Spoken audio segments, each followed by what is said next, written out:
Halo, Assalamualaikum warahmatullahi wabarakatuh. Kami dari kelompok 11 akan mempresentasikan tentang implementasi kebijakan moneter syariah dalam dua financial system di Indonesia. Sebelum kami mempresentasikan tentang materi kami, izinkan kami memperkenalkan diri terlebih dahulu. Saya Triana Ramadhani Batubara dan ada teman saya Anugrah Ramadhan Lubis, Syafri Hamada Lubis.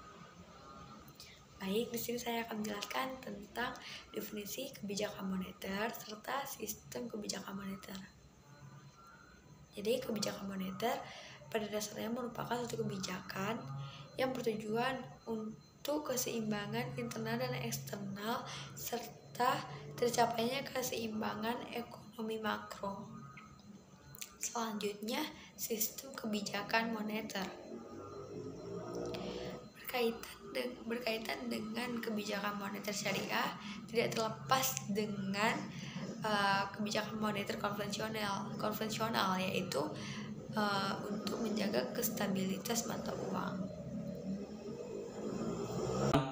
Prinsip dasar kebijakan moneter dalam Islam dan tinjauan sejarah kebijakan moneter Rasulullah dan tujuan kebijakan moneter. Dan di sini kita masuk ke prinsip dasar kebijakan moneter dalam Islam. Kebijakan moneter atau politik moneter merupakan politik negara dalam menentukan peraturan-peraturan dan tindakan dalam lapangan keuangan secara negara. Secara lebih khusus, kebijakan moneter mempunyai pengertian sebagai tindakan mikro pemerintahan melalui bank sentral dengan cara mempengaruhi penciptaan uang. Di sini kita masuk yang kedua, tinjauan sejarah kebijakan moneter Rasulullah. Perekonomian Jazirah Arabia pada zaman Rasul merupakan ekonomi dagang, bukan ekonomi berbasis sumber daya alam. Minyak bumi belum ditemukan dan sumber daya lainnya masih terbatas pada masa itu. Lalu lintas perdagangan antara Romawi dan India yang melalui Arab dikenal sebagai jalur dagang selatan, sedangkan antara Romawi dan Persia disebut sebagai jalur dagang utara, antara Syam dan Yaman. Bahkan jauh dari gambaran seperti itu pada masa itu telah terjadi. Valuta asing dan Persia dan Romawi yang dikenal oleh seluruh lapisan masyarakat Arab bahkan menjadi alat bayar resminya adalah dinar dan dirham. Terus, sistem devisa bebas ditetapkan, tidak ada halangan sedikit pun untuk mengimpor dinar dan dirham. Dan transaksi tidak tunai diterima secara luas di kalangan pedagang. Baiklah, kita akan masuk ke tujuan kebijakan moneter. Untuk mencapai atau menjamin berfungsinya sistem moneter secara baik, biasanya otoritas moneter melakukan pengawasan pada keseluruhan sistem. Ini dikarenakan uang bukanlah suatu selubung yang sederhana. Sektor moneter merupakan jaringan yang penting mempengaruhi sektor real. Kesejahteraan ekonomi dengan kesempatan kerja penuh. Tujuan ini erat dikaitkan dengan maqasid syariah. Kesejahteraan ekonomi mengambil bentuk terpenuhinya semua konsumsi untuk diri sendiri tanpa menghiraukan orang lain. Keadilan sosioekonomi dan distribusi pendapatan dan kekayaan. Keadilan adalah meletakkan sesuatu pada yang sebenarnya. Konsep ini mengandung dua unsur pengertian. Yang pertama, suatu bentuk keseimbangan. Yang kedua, hak seseorang hendaklah diberikan kepada sesama. Dan yang ketiga, stabilitas uang. Stabilitas nilai uang mempunyai pengaruh besar terhadap kehidupan perekonomian baik secara ideologi maupun praktek, karena keuangan menentu nilai dan harga sulit barang atau jasa. Manajemen moneter tanpa unsur bunga. Manajemen moneter ialah sistem pengelolaan moneter yang berbasiskan pada nilai-nilai Islam, yang diharapkan dapat menciptakan stabilitas harga, perekonomian yang kondusif, yang juga dapat diharapkan membantu dalam tujuan perkembangan perekonomian suatu negara.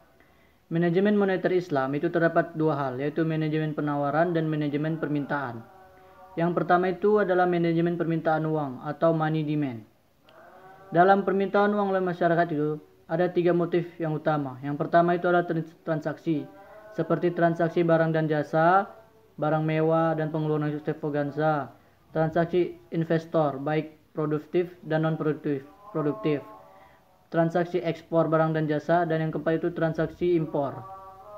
Dan yang kedua itu adalah permintaan untuk jaga-jaga, seperti seseorang yang memiliki tabungan untuk suatu keadaan yang sangat gawat, seperti COVID sekarang ini, jadi dia memiliki tabungan. Dan yang ketiga itu adalah permintaan untuk spekulasi, yang tiada lain ialah seseorang yang menggunakan uangnya untuk memperoleh keuntungan dalam sistem perbankan yang berbasiskan bunga. Dan yang kedua itu adalah manajemen penawaran uang atau money supply. Besarnya jumlah uang yang berada di masyarakat itu ditentukan oleh masyarakat umum, bank-bank umum, dan lebih utama ditentukan oleh bank sentral. Dan jumlah seluruh uang yang beredar di masyarakat itu ialah uang kartal dan uang giral yang juga dapat digunakan oleh masyarakat tersebut. G. Instrumen kebijakan moneter Islam. Instrumen kebijakan moneter Islam dapat dikelompokkan dalam dua kelompok besar. Yang pertama ialah kontrol kuantitatif pada penyaluran dana. Yang kedua ialah metode yang dapat menjamin alokasi pembiayaan berlangsung secara baik pada sektor-sektor manfaat dan produktif. Kontrol kuantitatif pada penyaluran kredit itu terbagi dalam 5 instrumen. Yang pertama ialah statutory reserve requirement, yang merupakan instrumen yang paling penting dalam ekonomi Islam, karena diskon rate dan operasi pasar terbuka tidak berlaku. Yang kedua itu ada credit ceiling, yaitu batasan nilai tertinggi kredit yang biasa yang dapat diberikan oleh bank-bank komersial untuk menjamin menjamin penciptaan kredit total sesuai dengan target moneter. Yang ketiga itu ada demand deposit, yakni pemerintah berwenang untuk memperoleh reserve bank. Pemerintah berwenang untuk memindahkan deposit yang dimiliki pemerintah yang ada pada bank sentral kepada dan dari bank-bank komersial. Yang keempat itu ada common pool. Pemerintah mensyaratkan kepada bank-bank komersial untuk menyisihkan sebagian depositnya untuk menanggulangi masalah-masalah likuiditas. Dan yang kelima itu ada moral suasion, yaitu kontak-kontak personal, konsultasi dan pertemuan-pertemuan antara bank-bank sentral dan bank-bank komersial guna memonitor kekuatan dan masalah-masalah yang dihadapi oleh bank-bank komersial. Demikianlah presentasi dari materi kami. Semoga bermanfaat untuk kita semua. Wabillahi taufiq wal hidayah. Wassalamualaikum warahmatullahi wabarakatuh.